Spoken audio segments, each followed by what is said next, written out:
শ্বাস নিতে কষ্ট হচ্ছে তার। মেয়েটা চলে যাবে মানে? কোথায় যাবে? অনেক দূরে মানে কি? আর সে ভাবলো কি করে দূরে যেতে চাইলে তুর্য তাকে যেতে দেবে? জোরে জোরে টেনে টেনে কয়েকবার শ্বাস নেয় তুর্য। যথাসম্ভব নিজেকে স্বাভাবিক করার চেষ্টা করে। অতঃপর একটু ধাতস্থ হয়ে উঠে দাঁড়িয়ে টেবিলের ওপরে রাখা গাড়ির চাবিটা নিয়ে পাগলের মতো ছুটে যায় গন্তব্য তার মাহিরের বাড়ি। থমথমে মুখ নিয়ে ড্রয়িং রুমে বসে আছে মাহির, তার সামনে বসা মিলি। আধা ঘন্টা যাবৎ এভাবে বসে আছে লোকটা। মিলি অনেক প্রশ্ন করেছে, তবে মাহির মুখ দিয়ে একটা টু শব্দও করেনি। অগত্যা বাধ্য হয়ে সে নিজেও মুখটা বাংলার প্যাঁচার মতো করে বসে আছে। হঠাৎ কলিং বেলের আওয়াজ শুনিয়ে চমকে ওঠে মাহির। তৎক্ষণাৎ একটা শুকনো ঢোক গেলে সে।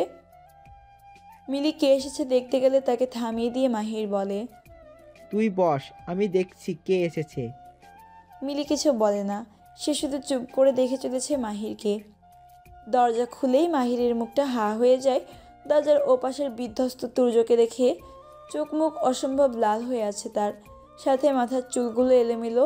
এত পরিপাটি সুদর্শন ছেলেটার এরকম অবস্থা দেখে মাথা নিচু করে নেয় মাহির। তার সাহস নেই চোখে চোখ রাখার। তুর্য মাহিরকে কোনো কিছু না বলে সামান্য ধাক্কা দিয়ে দরজার সামনে থেকে ঠেলে সরিয়ে দেয়। অতঃপর হন্তদন্ত হয়ে ড্রয়িং রুমে প্রবেশ করে জোরে জোরে হাঁক ছাড়ে, মীরা কোথায় তুমি? বেরিয়ে এসো প্লিজ। আমি চলে এসেছি, দেখে যাও। মীরা, তোমার তুর্য চৌধুরী তোমাকে নিতে এসেছে বউ পাখি। এই মেয়ে নিচে আসবে নাকি ওপরে যাবো আমি? দেখো, আমি গেলে কিন্তু তোমার কপালে খারাপই আছে। So come quick to me. হঠাৎ তুর্যর এখানে আসা আবার এভাবে মীরার নাম নিয়ে পাগলামি করা ভীষণ ভাবাচ্ছে মিলিকে। সে মাহিরের থেকে তাকিয়ে আছে, দেখে লোকটা মাথা নিচু করে আছে, মুখ দিয়ে কোনো কথা বের হচ্ছে না। তা যেন মিলি বেশ বিরক্ত হলো। সেই যে লোকটা অফিস থেকে এসেছে, ফ্রেশ না হয়ে কেমন ঝিম ধরে বসেছিল, আর এখন অপরাধীর ন্যায় মাথা নিচু করে রেখেছে। মিলি বুঝতে পারছে না আসলে হচ্ছে কি। এই দুটি ঘাড়তেরা লোক কিছু বলবেও না তাকে, কিন্তু ঠিকই তাদের কার্যসিদ্ধি চালিয়ে যাবে। তাই মিলি অধৈর্য হয়ে তুর্যের উদ্দেশ্যে বলে, কি হয়েছে ভাইয়া? আপনাকে এরকম বিধ্বস্ত লাগছে কেন? এখানে বসুন প্লিজ, খানিকটা রিল্যাক্স হয়ে ধীরে ধীরে বলুন কি হয়েছে। মিলি, তুমি আগে মীরাকে ডাকো, তারপর না হয় আমি রিল্যাক্স হচ্ছি। ভাইয়া, মীরা তো এখানে নেই। ওহ প্লিজ মিলি, আমি এখন মজার মুডে নেই। সো আমার সাথে মজা করতে এসো না, বলেই সে সিঁড়ি দিয়ে উপরে উঠে গেল। আর এদিকে তুর্যর ধমক শুনে স্থির হয়ে যায় মিলি, চক্ষুজোড়া ছলছল হয়ে যায়। তাদেরকে মাহির মিলির দিকে এগিয়ে যায়। অতঃপর তাকে একপাশ থেকে জড়িয়ে নিয়ে বলে, কিছু মনে করিস না জান, তুর্য এখন নিজের মধ্যে নেই ও। আর কিছু বলতে পারে না মাহির। তার কথার মাঝেই ওপর থেকে জোরে জোরে দরজা ধাক্কানোর আওয়াজ ভেসে আসে, সেই সাথে তুর্যর গলার তীব্র চিৎকার।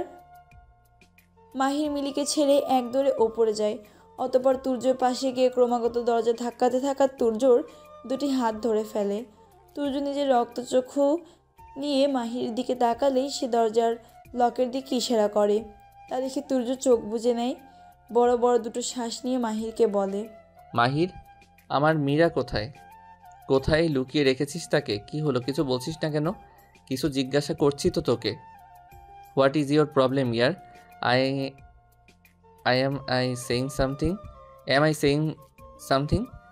Y are you not answering? Damn it. তুর্যর কথা মাহিরের কর্ণপাত হচ্ছে না, সে তো শুধু তুর্যকে দেখতে ব্যস্ত। এবার তুর্যর ধৈর্যের বাঁধ ভাঙল। তৎক্ষণাৎ সে মাহিরের শার্টের কলার ধরে হিসিয়ে বলে। মাহিরের নিশ্চুপতা দেখে ছেড়ে দেয় তুর্য। অতঃপর গায়ের সর্বশক্তি দিয়ে দেয়ালে একটা ঘুষি মারে, আর সঙ্গে সঙ্গে জায়গাটা থেতলে যায়। তুর্যর হাতের অবস্থা দেখে চমকে ওঠে মাহির। আর ইউ ক্রেজি তুর্য, মাথা গেছে তোর দেখি বলেই মাহির তুর্যর হাত টেনে ধরতে গেলে কৌশলে তা ছাড়িয়ে নেয় তুর্য। অতঃপর বলে, আমার মীরা কোথায় আছে মাহির? আমি জানতে চাই। তুর্যর কথাগুলো কেমন জড়িয়ে আসছে। মাহির না পেরে পকেট থেকে ফোন বের করে। অতঃপর বিকালে একটা আননোন নাম্বার থেকে তার ফোনে যে টেক্সট ঢুকেছিল সেটা ওপেন করে তুর্যর সামনে। তুর্য অনিচ্ছার সত্ত্বেও সেদিকে তাকায় আর দেখতে পায় আননোন নাম্বার থেকে একটা টেক্সট, আর তাতে লেখা, ভাইয়া আম সরি, আমি উপলব্ধি করেই ফেলেছি তুর্য চৌধুরীকে ভালোবাসি না। এতদিন ওনার জন্য যা অনুভব করতাম তা আবেগ ছাড়া কিছুই নয়, যা সময়ের সাথে সাথে ফিকে হয়ে গেছে। তাই অনেক আগেই সিদ্ধান্ত নিয়েছি এখানে থাকা আমার পক্ষে সম্ভব নয়, তাই চলে যাচ্ছি মামার কাছে। ভেবো না আমি একা যাচ্ছি, আমার সঙ্গে আমার শুভাকাঙ্ক্ষী আছে। আর যাই হোক সে আমার কোনো ক্ষতি করবে না, তাই নিশ্চিন্তে থাকো।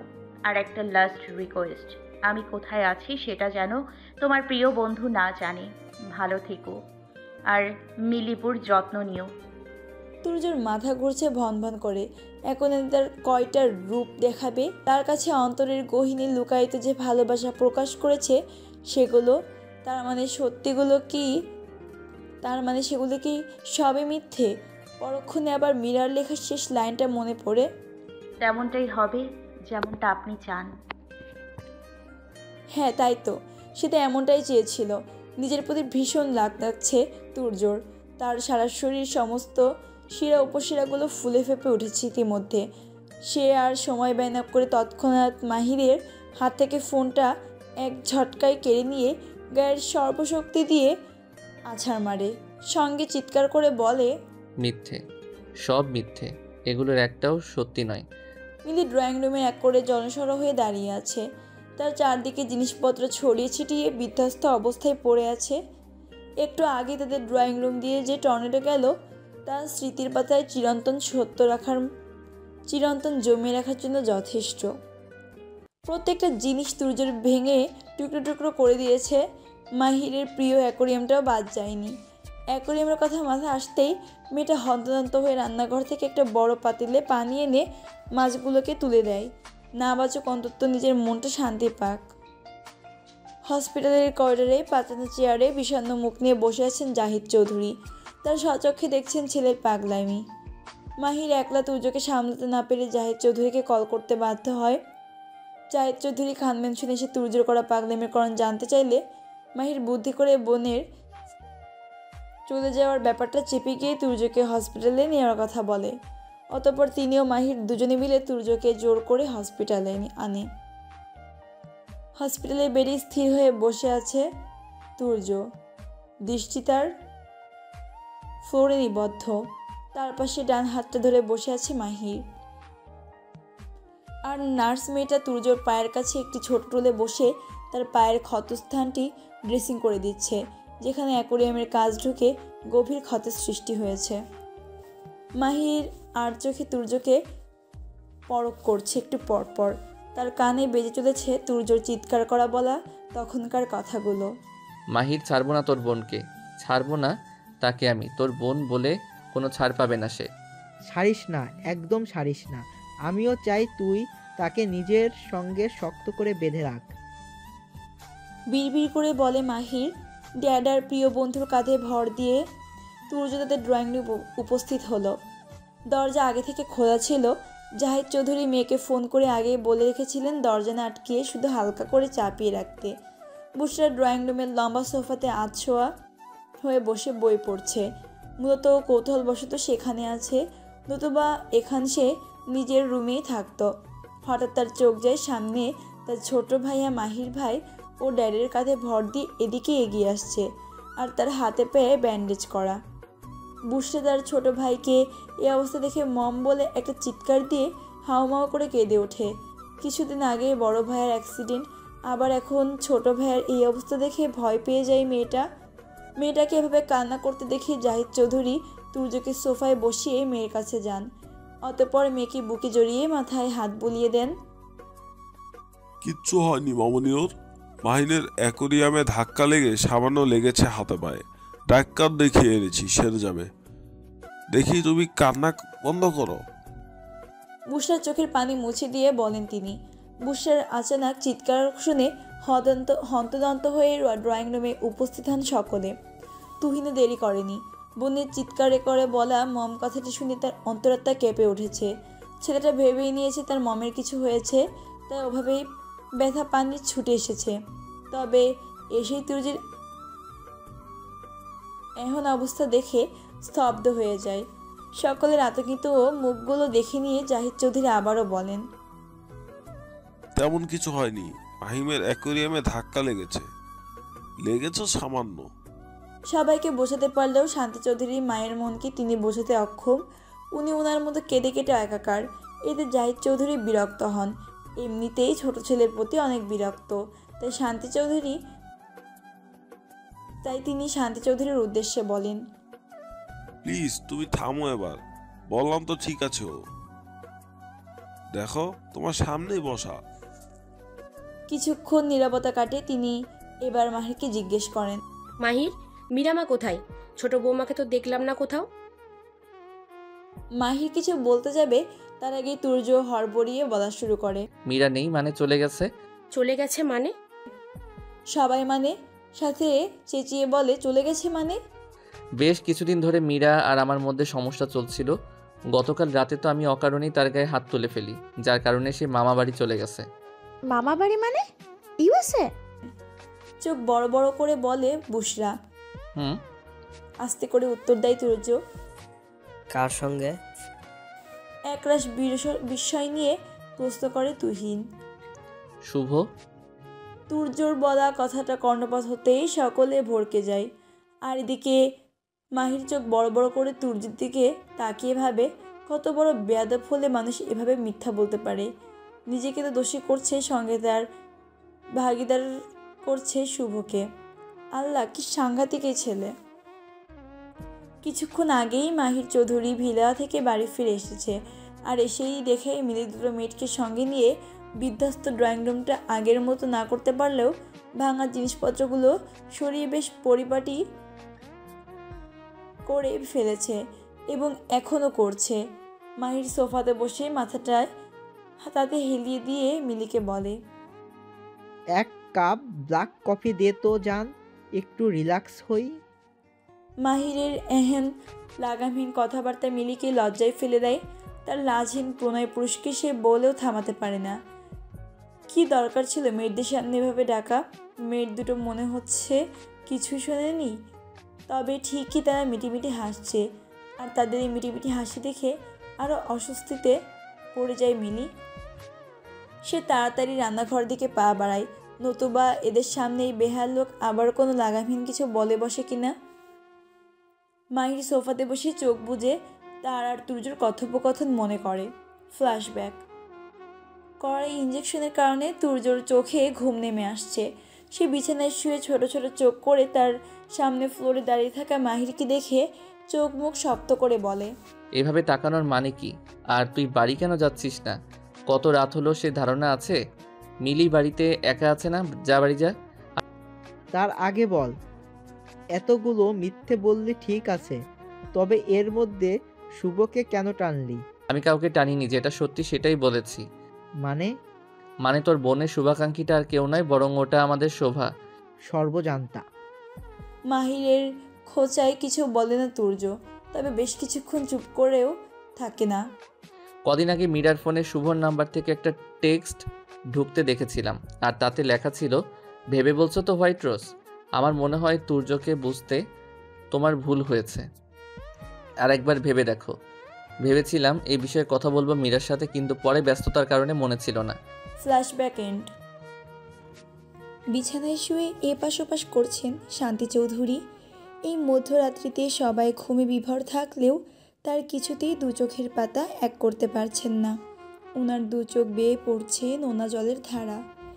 এটাই তো চেয়েছিলেন তিনি, তবে আজ কেন অপরাধ বোধ ওনাকে কুড়ে কুড়ে খাচ্ছে জানা নেই ওনার। তবে মেয়েটার পান পাতার ন্যায় সরল মুখখানি চোখের পাতায় ভেসে উঠছে বারংবার। একটুখানি মাতৃস্নেহের জন্য মেয়েটা ওনার পিছন পিছন ঘুরত, কিন্তু তিনি কি করতেন? মেয়েটাকে অপমান করে তাড়াতেন নিজের কাছ থেকে। শান্তি চৌধুরী ভেবেই নিয়েছেন ওনার জন্যই মেয়েটা চলে গেছে। অত লাঞ্ছনা ওই ছোট্ট হৃদয়ে হয়তো সহ্য করতে পারেনি মেয়েটা। আর এদিকে ঘুমের মধ্যে কেঁপে কেঁপে উঠছে তুর্য। তার দু চোখের কোণ বেয়ে অশ্রু গড়িয়ে পড়ছে অনবরত। বুক ভারী হয়ে আছে তার, শ্বাস নিতেও কষ্ট হচ্ছে। হঠাৎ বাচ্চাদের মতো ফুপিয়ে উঠল তুর্য। কিছু একটা বিড়বিড় করে বলছে ছেলেটা, তবে ফোপানোর কারণে তা বোঝা গেল না। সময় যায় জলের মতো। এই তো কদিন আগেই আসলো মেয়েটা, আবার দেখতে দেখতে ২৭টা দিন পেরিয়েও গেল। মীরা এখন তার মামার কাছে মার্কিন যুক্তরাষ্ট্রের কলোরাডো অঙ্গরাজ্যের রাজধানী ও সর্বাধিক জনবহুল শহর ডেনভারে আছে।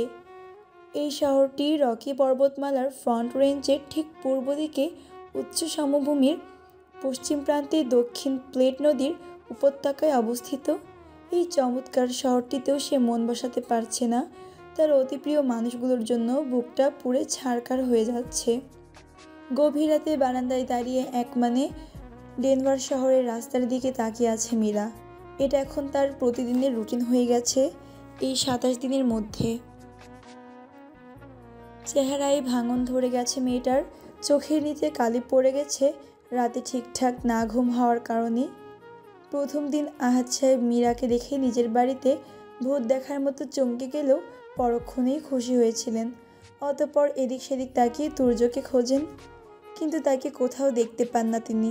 তবে মীরার থেকে বেশ দূরত্ব বজায় রেখে দাঁড়ানো শুভকে দেখে উনি ওনার ভ্রুজোড়া কুঁচকে নিয়ে মীরাকে জিজ্ঞেস করেন সে তুর্যর সাথে এসেছে কিনা। তবে মীরা আহাদ সাহেবের মুখের দিকে তাকিয়ে মাথা নিচু করে দুপাশে মাথা নাড়িয়ে না জানিয়েছিল। তাতে তিনি চোখ বড় বড় করে পুনরায় জিজ্ঞেস করেছিলেন তবে সে শুভর সাথে এসেছে কিনা। মীরা শুকনো ঢোক গিলে ওপর নিচে মাথা নাড়ে, যার ফলস্বরূপ আহাদ সাহেব রেগে যান। শান্ত মানুষ রেগে গেলে মুশকিল। মীরা আগে থেকেই জানতো এতদূর সে একা শুভর সাথে এসেছে জানলে মামা ভীষণ রাগ করবেন। আর তাই হলো। সেই দিন উনি রেগে মেগে আদরের ভাগ্নিকে অনেক কিছু বলেছিলেন। তা দেখে শুনে শুভ থাকতে না পেরে আহাদ সাহেবকে জোর করেই বাইরে টেনে গিয়ে কি বুঝিয়েছিল আজও জানে না মীরা। তবে তার মামা একেবারে শান্ত হয়ে গিয়েছিলেন। অতঃপর মেয়েটার কাছে এসে অনেক আদরের সাথে চোখের পানি ছেড়ে দিয়েছিলেন। মীরার ক্লান্ত দুটি নয়ন জুড়ে রাজ্যের ঘুম এসে ভর করেছে এখন।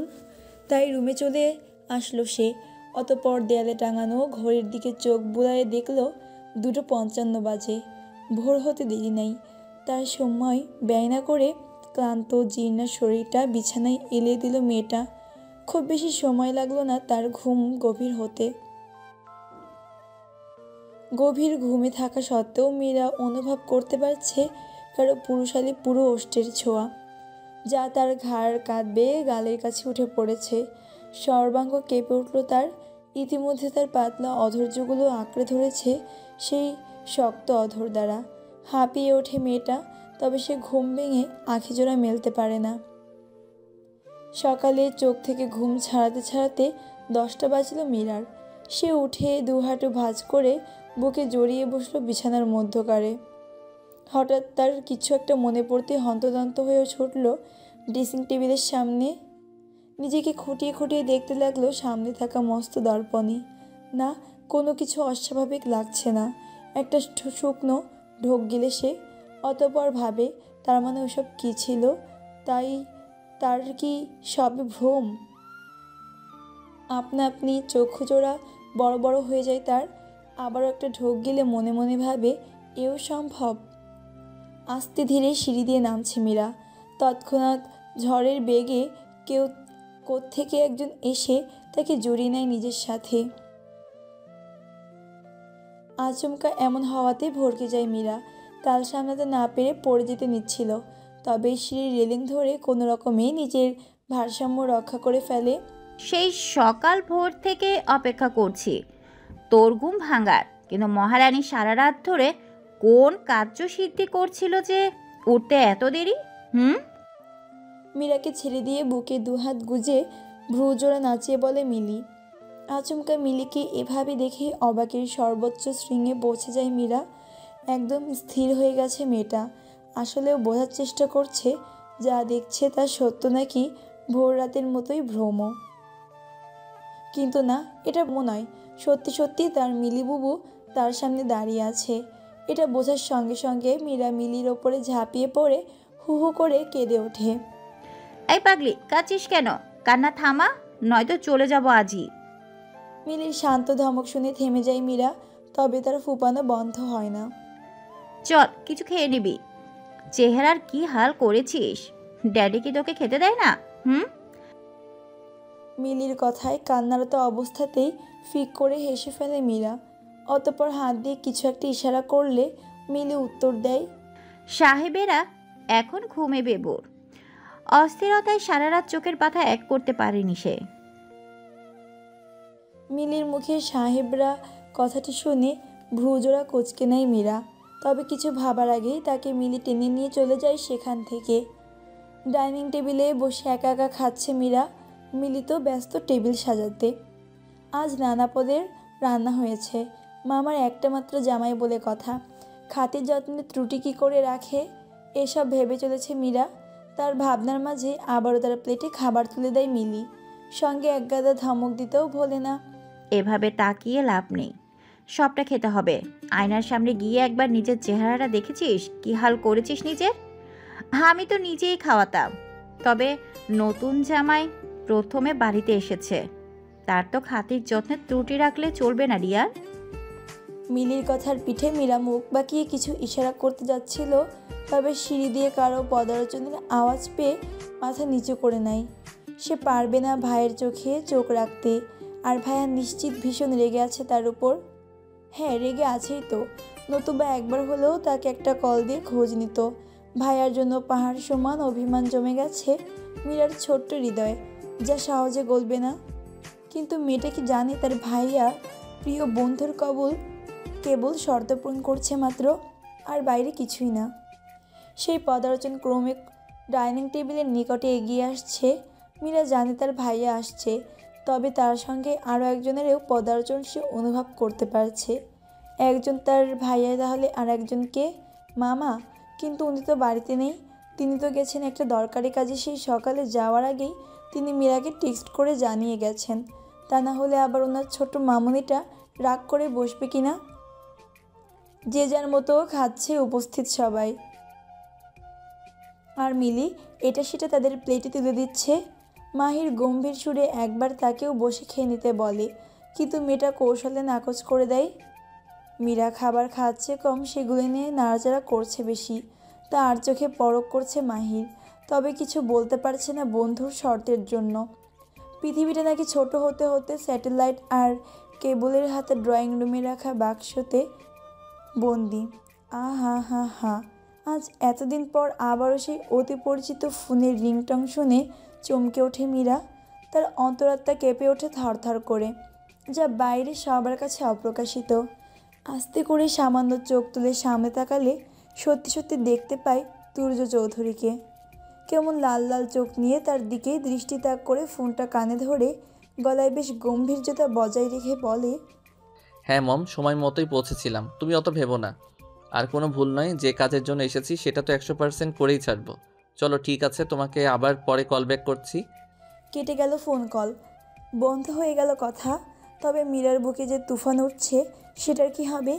মীরা চায় লোকটা ভালো থাকুক, তাই বলে নিজেকে এত কষ্ট দিয়ে নয়। মেয়েটা ভাবছে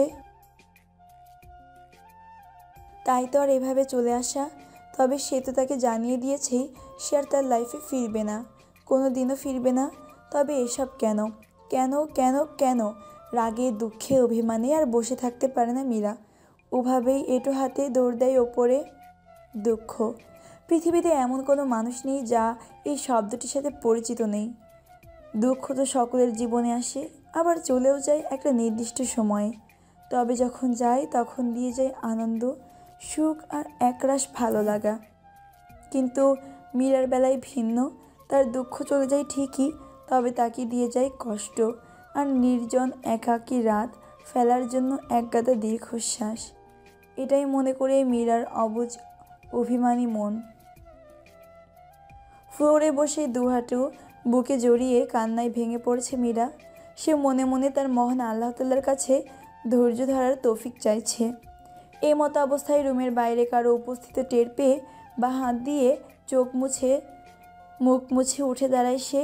তখন তার ডান হাত এটা অবস্থায় রয়েছে। মীরা তার কষ্টগুলো কাউকে দেখাতে চায় না, তাই তখন নিজ থেকে ওভাবে চলে আসলেও এখন নিজেকে যথাসম্ভব স্বাভাবিক রাখার চেষ্টা করে। কিন্তু না, তুর্য তাকে বোধহয় স্বাভাবিক হতে দেবে না। তাই তো দরজার সামনে তার 5 ফুট 10 ইঞ্চির জিম করা শক্তপোক্ত শরীর নিয়ে দাঁড়িয়ে আছে। তাকে দেখে মীরার মধ্যে কোনো ভাবান্তর লক্ষ্য করা গেল না। সে তার মতো ঠাঁই দাঁড়িয়ে আছে, তার দৃষ্টি নিবদ্ধ দরজার সোজাসুজি দাঁড়ানো তুর্যর দৃষ্টিতে। মেয়েটা ভেবেই নিয়েছে তুর্য তাকে এখন কি বলতে এসেছে, কিন্তু তার ভাবনাকে সম্পূর্ণ ভুল প্রমাণ করে দিয়ে ডক্টর তুর্য চৌধুরী বড় বড় পা ফেলে এসে আচমকা তাকে শক্ত করে জড়িয়ে ধরে, যার ফলস্বরূপ কিঞ্চিত ব্যথা পায় মেয়েটা।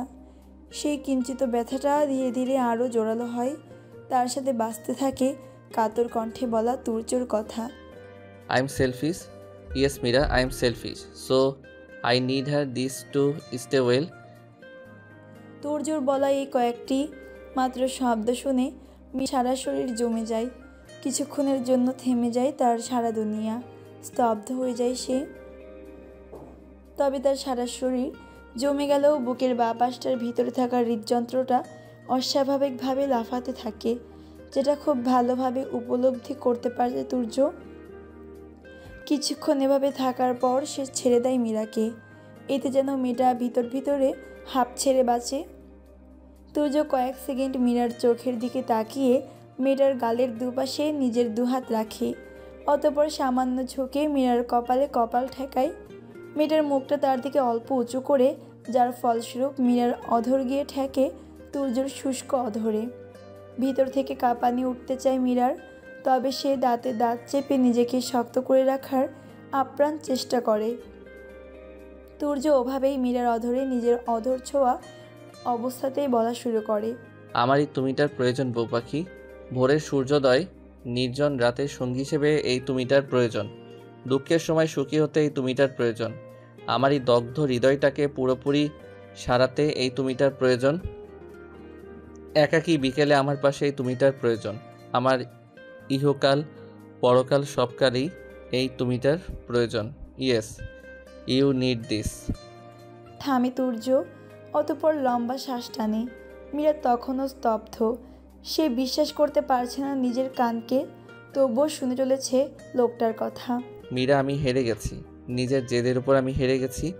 এইবার হেরে গিয়েও উপলব্ধি করতে পেরেছি হারের মধ্যে রয়েছে জিতে যাওয়ার সুখ। প্রথমবারের মতো আমি হুট করে ভালোবাসায় পড়তে চাইনি ঠকে যাওয়ার ভয়। তবে বিশ্বাস করো, নিজের সবটুকু দিয়ে ভালোবাসতে চাই তোমায়। ভালোবাসার পরিমাপে তোমার ওজন বেশি হলেও নিজেকে তোমার সমকক্ষ করতে চাই। জানি আমার প্রতি তোমার রয়েছে সীমাহীন অভিযোগ, সে অভিযোগের নিচে নিজের ভালোবাসাকে পিষে ফেলতে চাই না। আমার প্রতি তোমার সমস্ত রাগ অভিযোগকে ক্ষমা করো। একটু থেমে একটা শুকনো ঢোক গিলে তুর্য, অতঃপর মীরাকে জিজ্ঞেস করে, করবে তো এই অদমকে ক্ষমা? নিজেকে আর আমার কাছ থেকে দূরে রাখার চেষ্টা করবে না তো? কি হলো বলো? আর আমার থেকে দূরে যাবে না তো? তোমাকে ছাড়া আমার শ্বাস নিতে কষ্ট হয়, বুক ভারী হয়ে আসে, এই যে এখানটায় যন্ত্রণা হয়। শেষের কথাটা বুকের বাঁ পাশটায় তর্জনীর আঙ্গুল তাক করে বলল তুর্য। নিজের আবেগকে আর ধরে রাখতে পারল না মীরা, আচমকা হু হু করে কেঁদে উঠল। কি করে পারবে সে তার কাঙ্ক্ষিত পুরুষটির থেকে দূরে থাকতে, সেখানে লোকটা এত গভীরভাবে ভালোবাসার স্বীকারোক্তি করছে। এই লোকটাকে দেখলেই তো তার মধ্যে প্রথম প্রণয় ঘটেছিল, কেঁপে উঠেছিল তার ছোট্ট হৃদয়খানি, যার কোনো পুরুষের জন্য অনুভব করে না। আচমকা মীরাকে এভাবে কান্না করতে দেখে বিচলিত হয় তুর্য। ধক করে ওঠে তার হৃৎপিণ্ড, অস্থির কণ্ঠে সে শুধায়, কি হয়েছে, তুমি কাঁদছো কেন? তুর্যর করা প্রশ্নে কোনো রকম পাত্তা দিল না মীরা। সে তুর্যর চোখের দিকে তাকিয়ে থেকে হুট করে শক্ত করে জড়িয়ে ধরল তার স্বপ্নের পুরুষটিকে। পিঠের ওপরে শুভ্র গেঞ্জিটাকে নরম দুহাতের মুঠোয় পুড়ে নিয়ে শক্ত করে ধরল, ফলে মেয়েটার হাতে থাকা সমস্ত এঁটো লাগলো তুর্যর গেঞ্জিতে। তুর্য বুঝে নিয়েছে মেয়েটার কান্নার কারণ, সঙ্গে পেয়ে গেছে সে তার প্রশ্নের উত্তর। আর কিছু বলে না সে, শুধু শক্ত করে সেও নিজের সাথে জড়িয়ে রাখে মেয়েটাকে। কেটে গেছে বেশ কয়েক মিনিট, থেমে গেছে মেয়েটার কান্না, তবে এখনও ফুপানো বন্ধ হয়নি তার। এবার তুর্য মীরাকে নিজের বুক থেকে টেনে সোজা করে দাঁড় করালো। অতঃপর মেয়েটা কিছু বুঝে ওঠার আগেই আচমকা তুর্য নিজের অধর ডুবিয়ে দিল মেয়েটার অধরে। তড়াক করে ওঠে মীরার হৃৎপিণ্ড, তার কাঙ্ক্ষিত পুরুষটির থেকে আচমকা প্রণয়ে। কিন্তু আজ প্রথমবারের মতো নেই কোনো হিংস্রতা, আছে কেবল উন্মাদনা, যার কারণে লাজে মূর্ছা যায় মীরা। নিজে কোনো রকম সাড়া দিতে পারে না, দাঁড়ানো মুশকিল হয়ে পড়ে মীরার। সারা শরীর তার কেঁপে কেঁপে উঠছে। তার টের পেয়ে তুর্য মেয়েটাকে আরও কাছে টেনে আনে, অতঃপর নিজের সাথে শক্ত করে চেপে ধরে।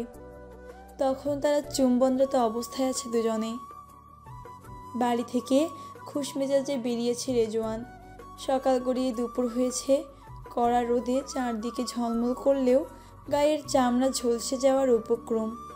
তবে সেটার তোয়াক্কা না করে রিজু তার বাইক ছুটিয়ে বুসরার কলেজের রাস্তার দিকে। না, সে বুসরার জন্য যাচ্ছে না, সেখানে একটা দরকারি কাজে যাচ্ছে ছেলেটা। তবে সেখানে সে দেখতে পায় বুসরাকে।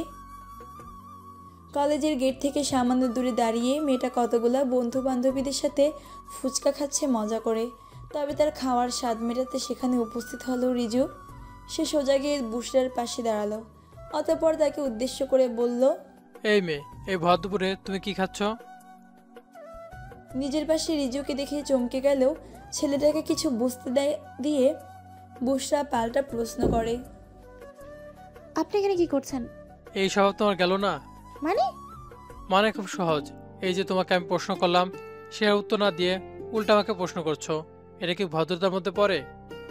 এখন কি আমাকে আপনার কাছ থেকে ভদ্রতা শিখতে হবে? হ্যাঁ অবশ্যই। তুমি যদি না জানো তাহলে আমাকে শেখাতে হবে। আফটার অল তুমি আমার প্রিয় স্যারের বোন বলে কথা। প্রথমে রিজুকে বুসরার পাশে দাঁড়াতে দেখে অবাক হয়ে যায় বুসরার বন্ধু বান্ধবীরা। পরক্ষণে রিজুর কথা শুনে তারা বুঝে যায় এরা পূর্ব পরিচিত। তবে তারা এদের দুজনের কথোপকথন শুনে মুচকি মুচকি হাসছে। তা টের পেয়ে বুসরা তাদের দিকে কটমট করে তাকায়। অতঃপর ফুচকাওয়ালা কাকুকে দাম মিটিয়ে হাঁটা দেয় উল্টো দিকে। তা দেখে রিজু বিড়বিড় করে বলে, কি সাংঘাতিক মেয়ে রে বাবা, বন্ধু বান্ধবীদের দেখছি ছাদ দেয় না। উফ। মান অভিমানের পালা বোধহয় শেষ হলো এবার। তাই তো মীরা তার ভাইয়ের গা ঘেঁষে বসে আছে। ভিতরে ভিতরে তার পাহাড় সমান অভিমান গলে গেলেও ওপরে ওপরে ঠিকই গাল ফুলিয়ে রেখেছে মেয়েটা। তা দেখে মাহির অসহায় দৃষ্টিতে তাকিয়ে তুর্যর পানে। তবে বন্ধু তার দিকে একেবারে ডোন্ট কেয়ার ভাব নিয়ে তাকায়। অতঃপর ডেভিল মার্কা হাসি দিয়ে নজর ফিরিয়ে নেয়। মামা শ্বশুরের সাথে পুনরায় কথা বলতে উদ্যোগী হয়। তুর্যের এমন গা ছাড়া ভাব দেখে তেলে বেগুনে জ্বলে ওঠে মাহির। অতঃপর বিড়বিড় করে বলে, শালা, আমার সময়ও আসবে একদিন, সেদিন দেখে নেব তোকে। আমার নামও মাহির আহমেদ খান। কিয়ৎক্ষণ পূর্বে খাওয়া দাওয়ার পর্ব চুকিয়ে মাহিররা দুই বন্ধু মিলে গার্ডেনে একটু হাঁটাহাঁটি করছে। মাহির লক্ষ্য করে তুর্যর ভেতর থেকে এক গাদা খুশির ঝিলে কুপচে আসতে যাইছে। তা দেখে মুচকি হাসে মাহির। অতঃপর তুর্যকে প্রশ্ন করে, কি ব্যাপার ব্রো, এত খুঁজি মেজাজ, কাহিনী কি? মাহিরের এহেন প্রশ্ন শুনে চোখ ছোট ছোট করে তাকায় তুর্য। অতঃপর উত্তর দেয়, আমার বউকে আজ চুমু খাওয়ার নাম করে কামড় দিয়েছি, তাই এত খুশি লাগছে। তুর্যর কথায় ভেবাচাকা খেয়ে যায় মাহির। সঙ্গে খুব খুব করে কেসে ওঠে সে। অতি কষ্টে নিজেকে সামলে দাঁতে দাঁত চেপে বলে, ভুলে যাস না তুর্য, তোর বউ আমারই ছোট বোন। অতঃপর মনে মনে ভাবে, ঘাড় তেরা ঠোঁট কাটা তুর্যের সাথে তাকে এখন থেকে মেপে মেপে কথা বলতে হবে, নতুবা আবারও তাকে কোনো লজ্জায় ফেলে দেয় তার কোনো ইয়াত্তা নেই। আজও মীরা তার জন্য বরাদ্দ রুমের বারান্দায় দাঁড়িয়ে আছে একলা। তবে অন্য রাতের মতো আজ নেই তার আখিজোড়ায় কোনো অশ্রু, বরং তার পান পাতার ন্যায় বদনে ছাড়িয়ে আছে একরাশ খুশি। ঠোঁটে লেগে রয়েছে মুচকি হাসি, যা আগে সচরাচর দেখা যেত না। তুর্য রুমে এসে মীরাকে না দেখে ভ্রুজোড়া কুঁচকে নিল। অতঃপর বারান্দার দিকে পা বাড়ালো। হ্যাঁ, মিসেস তুর্য চৌধুরী ওখানেই আছে। মুচকি হাসে তুর্য। অতঃপর পিছন থেকে গিয়ে মীরার শাড়ির ফাঁকে হাত গলিয়ে মেয়েটার নরম পেটে অল্প একটু চাপ দিয়ে নিজের সাথে মিশিয়ে নেয়, যার দরুন তার মাথায় গিয়ে ঠেকে তুর্যর প্রশস্ত বুক ছাড়িয়ে থুতনিতে। কেঁপে ওঠে মীরা। তার সারা শরীর অবশ হয়ে যাওয়ার উপক্রম। আখিজোড়া বন্ধ করে জোরে জোরে শ্বাস নেয় মেয়েটা। মীরার অবস্থা বুঝতে পেরে ঠোঁট কামড়ে হাসে তুর্য। অতঃপর মীরার কানে হালকা করে অধর ছুঁয়ে কণ্ঠে খাত ফেলে বলে, শাড়িতে তোমায় অনেক সুন্দর লাগছে। নিজের জন্য তুর্যর মুখে প্রশংসা শুনে শরমে মূর্ছা যায় মীরা। লাজে রাঙা হয় তার বদন। লোকটার ভালো লেগেছে, কিন্তু সে তো পরতেই চায়নি। তার মিলিবু তাকে জোর করে নিজের একটা শাড়ি পরিয়ে দিয়েছে। এতক্ষণ অস্বস্তি লাগলেও এখন ভালো লাগছে মীরার। হয়তো সবই স্বামীর প্রশংসার কামাল। ভাবনার মাঝে মীরা খেয়াল করে তার পেটের উপরে তুর্যর শক্ত হাতটা আরও শক্ত হয়ে চেপে বসেছে। নিঃশ্বাস আটকে আসতে চাইছে তার। এমতো অবস্থায় তুর্যর একটা প্রশ্ন তার কর্ণপাত হয়। বউ পাখি একটা গান শুনবে? বউ পাখি শব্দটায় কি এমন জিনিস মেছানো আছে যে মীরার শরীরের সমস্ত কোণে সুখের তরঙ্গ আছড়ে পড়ছে? জানা নেই তার, তবে আজ সে অনুভব করতে পারছে পৃথিবীতে সব থেকে সুখী ব্যক্তিদের মধ্যে সে একজন। কি হলো, শুনবে না? তুর্যর গলায় অস্থিরতা। কাঁপা কাঁপা গলায় মুখ থেকে এহেন শব্দ বের করে মীরা। শখে মাথাটা ওপর নিচ করে মীরাকে ছেড়ে দেয় তুর্য। ফলে চমকে ওঠে মেয়েটা। পিছন ঘুরে দেখে মানুষটার দুটো পকেটে হাত ভরে দেয়ালের সাথে পিঠ ঠেকিয়ে তার দিকে একদৃষ্টিতে চেয়ে আছে। তা দেখে মীরা খানিকটা লজ্জা পেয়ে মাথা নিচু করে নেয়। তার কানে ভেসে আসে কোনো রকম মিউজিক ছাড়া তুর্যর গাওয়া গান। গান গাওয়া শেষ করে তুর্য প্রখর ও মনোযোগী দৃষ্টিতে পুনরায় মীরার পা থেকে মাথা অবধি দেখে নেয়। মেয়েটা তার দিকে স্থির দৃষ্টিতে তাকিয়েছিল এতক্ষণ। এক পা এগিয়ে যায় তুর্য মীরার নিকট। অতঃপর আচমকা চট করে কোলে তুলে নেয় মেয়েটাকে। এদিকে চমকে ওঠে মীরা তুর্যর এহেন কার্যে। কিছু বুঝে ওঠার আগেই মেয়েটার মাথায় এসে ঠেকে নরম তুলতুলে বালিশে। অতঃপর লোকটা তার গায়ের ওপর আছোয়া হতেই গায়ের রক্ত ছলাৎ করে ওঠে মীরার। শুরু হয় হাত পায়ের টালমাটাল তাণ্ডব। তুর্যর চোখে রয়েছে নেশা, যা মীরাকে সুস্থ থাকতে দিল না। পেটানো শরীরের নিচে থরথরিয়ে কেঁপে উঠল মেয়েটা। তুর্য পরপর মীরা কপালে, বন্ধ চোখের দুটি পাতায়, নাকে, রক্তভাব গালে চুমু এঁকে দেয়। অতঃপর কণ্ঠে খাত ফেলে কানের কাছে মুখ নিয়ে ফিসফিস করে শুধায়, যদি এই মুহূর্তে তোমাকে নিজের করে চাই তবে কি তুমি রাগ করবে?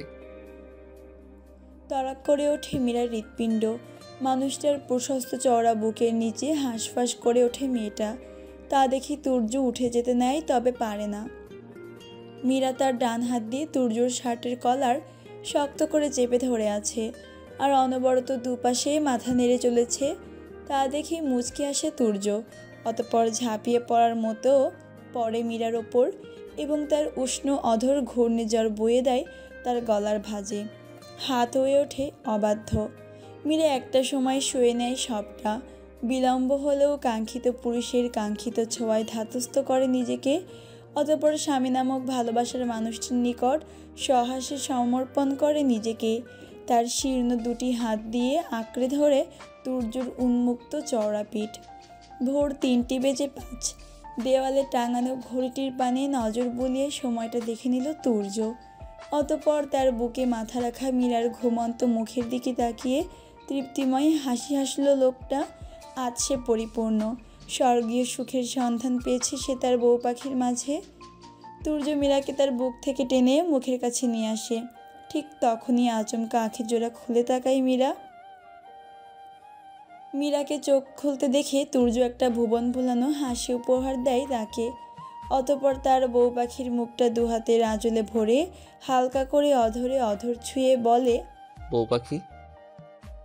তুর্যর লোমশ বুকে নাক মুখ ঘষে মীরা। এখানে 1 সপ্তাহ থেকে আমরা ইন্ডিয়া ব্যাক করছি, টিকিট কনফার্ম হয়ে গেছে। তুর্যর কথা শুনে মলিন হয়ে যায় মীরার মুখ। হাসি আর লজ্জা মিশ্রিত আনন্দখানা আধার নেমে আসে তার। মীরার নিমিষে কালো হাওয়া মুখখানি দেখে বিচলিত মানুষটা অস্থির হয়ে প্রশ্ন করে, কি হয়েছে বউ পাখি? তুমি আমার সাথে যাবে না? এই মেয়ে, কিছু বলছো না কেন তুমি? হু হু করে কেঁদে ওঠে মীরা। গায়ের সর্বশক্তি দিয়ে তুর্যকে আঁকড়ে ধরার চেষ্টা করে। তুর্য আবারও কিছু বলতে যাবে, তখনই তার মনে পড়ে যায় তার মায়ের বলা কথা। তুর্য বেটা, মীরা আমার জন্য চলে গেছে। ওকে আমি যা নয় তাই বলে অপমান করতাম, তাই হয়তো বাচ্চা মেয়েটা সহ্য করতে না পেরে চলে গেছে। তুর্য বাবা, তুই আমার ছোট বৌমাকে আর তার নিজের বাড়িতে আনার ব্যবস্থা কর, আমি ওর কাছে ক্ষমা চাইব। তুর্যর অগচরে মীরাকে তার মম অপমান করত শুনে খারাপ লাগে তার। তবে তার মম অনুতপ্ত ভেবেই ভালো লাগে তুর্যর। সে কি কম অপমান করেছে মেয়েটাকে? শুধু অপমানেই বরাদ্দ থাকেনি সে, গায়ে হাত পর্যন্ত তুলেছে মেয়েটার। মীরার হেঁচকি তুলে কান্নার আওয়াজে ভাবনার জগৎ থেকে বাইরে আসে তুর্য। অতঃপর মীরার চুলে হাত বুলিয়ে দিতে দিতে শান্ত ধীরে কণ্ঠে বলে, বউ পাখি, বাড়ির সবাই তোমার ফেরার অপেক্ষায় আছে। আর মম তো কেঁদেই দিয়েছে তার ছোট বৌমা আসছে না দেখে। তারপরেও তুমি যাবে না? এবারে মীরা চোখ তুলে তাকায় তুর্যর পানে। চোখে তার অনেক প্রশ্ন। সেই প্রশ্ন নিমেষেই পড়ে ফেলে তুর্য। মম অনুতপ্ত বউ পাখি। মম নিজের ভুল বুঝতে পেরেছে। আর আমার মনে হয় অনুতপ্ত ব্যক্তিদের ক্ষমা করা উচিত, যেমন আমাকে করেছো। মীরার আখি জোড়ায় পানি ফুটে চিকচিক করছে। তার মুখ ফুটে ওঠে হাসির ফোয়ারা, যা তুর্যর প্রশস্ত বুকে শান্তির তরঙ্গ খেলে যায়। চনমনে হয়ে ওঠে তার চিত্ত। দুহাত দিয়ে আঁকড়ে ধরে তার বউ পাখিকে। ওভাবেই কেটে যায় অনেকটা সময়। অতঃপর নীরবতা ভেঙে তুর্য আমতা আমতা করে বলে, এই বউ পাখি, তোমাকে কিছু জানানোর আছে। আসলে সেদিন শপিং মলে পার্কিং লটে সেই মেয়েটা। কথাটা সম্পূর্ণ করতে পারে না তুর্য। তার আগেই মীরা তার মুখ চেপে ধরে, যার ফলস্বরূপ তুর্যর বাকি কথা মুখেই আটকে থাকে, বাইরে বের হয় না। তুর্য খেয়াল করে মীরার আগে ফুঁসছে, তাই হাত সরিয়ে একটা শুকনো ঢোক গিলে বলে, আরে শোনা তো আগে পুরোটা। মীরা আরও রেগে গিয়ে তুর্যর খাড়া নাকের ওপরে কামড় বসায়। অতঃপর দুহাত নিজের বুকের ওপরে রেখে চোখ বুজে একপাশে মাথা নাড়ে, যার অর্থ সে সব জানে। তুর্য মীরার ইশারা বোঝা মাত্রই ঝড়ের বেগে বুকের ওপর থেকে তাকে তার নিচে ফেলে। অতঃপর নিজের দুহাত দিয়ে তার শীর্ণ দুটি হাত চেপে ধরে বিছানার সাথে গম্ভীর সুরে বলে, শুভর থেকে শুনেছ না সবটা? আর কি কি বলেছে ও আমার নামে? তুর্য আর বাচ্চামো দেখে ফিক করে হেসে ফেলে মীরা, আর তা দেখে তেলে বেগুনে জ্বলে ওঠে তুর্য। হাসির কি হলো? এবার হাসির ফল ভোগ করো জানেমান। বাঁকা হেসে আবারও মীরার মাঝে ডুব দিল তুর্য।